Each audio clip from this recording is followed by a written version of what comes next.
after a stroke? And what do you do if it's not related to a structural problem or a movement problem? As well as, and most importantly, is how do you prevent pain from turning into a problem that significantly impacts your rehab and your progress towards your goals.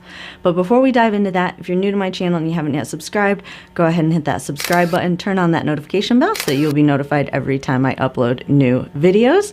I upload videos every week just to teach you and educate you and help you to take a little bit more control and a little bit more ownership over your rehab, and hopefully be just another tool in your bag of tricks to get you to your goals of greater independence, better movement, and just a happier, healthier life. So now let's go ahead and dive into the content of this video. So pain. If you're someone that's dealing with pain or experiencing pain, you know how frustrating and discouraging it can be when you're trying to progress towards your goals and you have this pain in the way that's interfering with your progress. Now, it's easy when we can trace it back to a structural problem or a movement problem, address that structural problem or movement problem, and you continue on your way, you break through that barrier, and you're able to continue on in your journey. But what happens if that isn't the case and you can't trace it back, or your therapist or your doctor can't trace it back to a specific structural or movement problem? What else could be going on? Well, there are two major pain conditions that are pretty common after a stroke, and they're oftentimes missed, and therefore your pain might not get treated appropriately, and therefore that might be why your pain is persisting.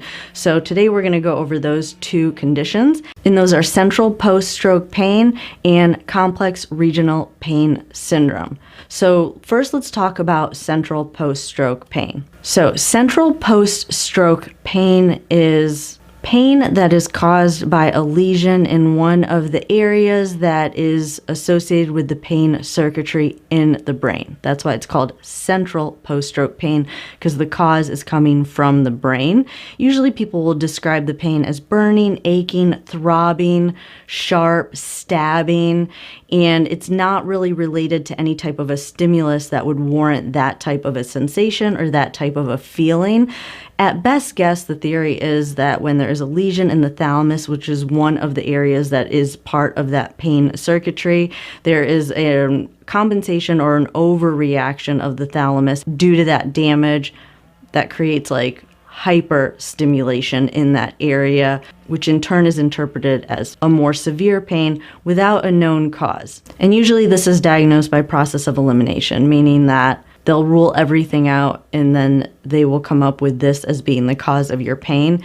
Now, I have seen some doctors that will look at your MRI, see where your stroke was, if it was in the thalamus, and then just start treating it appropriately, assuming that it is probably thalamic pain, if your presentation and the way you're describing the pain fits that description that I gave earlier. But when I reviewed a couple of articles, they still consider it that the main way to diagnose it is to rule everything else out. And what I know from my experience is that it's extremely frustrating for patients. So if this is something that you are dealing with, just hang in there. I have definitely seen patients respond to treatment for this, and just know that you're not alone, you're not making it up, you're not crazy, and that there is a legitimate cause to your pain. It just happens to be neurologic and therefore might have gotten missed. But the main treatment for it that I've seen work is really just a combination of medications.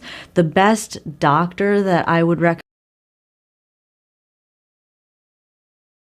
pain condition that I mentioned earlier, is complex regional pain syndrome. And complex regional pain syndrome is a hypersensitivity of your sympathetic nervous system. Your sympathetic nervous system is that flight or fight system, our protective system. So when we experience pain or we feel something that's threatening, we either fight, get rid of it, whatever it is, fight it off, or we flee, we run. So you got your hand close to a hot stove, you would automatically withdraw your hand. That is that flight or fight, and that is overactive. So you're getting that flight or fight response with things that aren't necessarily dangerous or potentially dangerous to your body. So for instance, if I touched your uninvolved arm and that didn't cause any type of a negative reaction or didn't create any type of a discomfort, and then I did that same touch on the involved arm, you would feel that discomfort and you would jump or have some type of a negative reaction because that same touch on the involved arm was uncomfortable. And listen, you are not alone. This is really common, and it can be extremely frustrating. But of the two pain conditions that I'm talking about today, this one is probably the one that responds a little bit better to treatment. So I hope that gives you a little bit of hope. If you are having this hypersensitivity, there is hope. If you are in this category and you feel like this describes your pain. Now, the number one way to not experience complex regional pain syndrome is prevention. So some of the things that can contribute to developing this type of a pain syndrome is not moving the arm, so doing passive range of motion early, and I'll put a link for a video in the description below where I go through passive range of motion for the shoulder, and then protecting the arm. So a lot of times this type of a pain syndrome does have like an initial trigger, such as someone pulling on an unstable arm or shoulder. I've also done a video on that, so I'll put a link for that video as well in the description below. So the best way to not experience this type of pain is to prevent it from happening in the first place. Now, if you are experiencing this type of pain, some of the treatment strategies that work are desensitization strategies, which I haven't done a video on yet. So if there's a lot of you that comment below that you do have this type of pain, I might do a whole video on desensitization strategies, but you want to basically desensitize that arm so it's not so sensitive to these things that normally wouldn't cause pain. So basically you start getting the arm used to touch and wind and hot and cold so that eventually it just adapts and that does not trigger a pain response.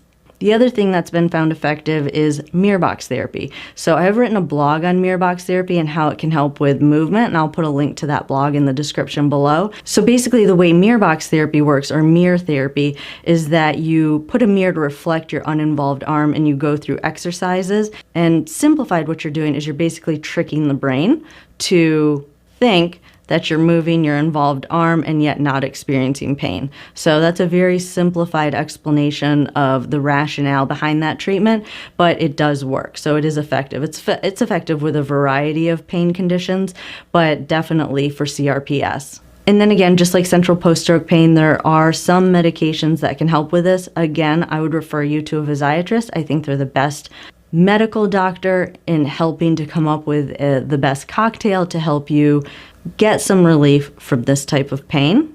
But I can't stress enough that with CRPS, it's probably going to get worse before it gets better, meaning you really do have to start reintroducing that arm to those movements or those stimuli that are causing that pain to desensitize that arm. So definitely want a physical therapist on board, definitely want a physiatrist on board. Best case scenario is that your physiatrist and your physical therapist are in constant communication with each other to help come up with the best treatment plan for you.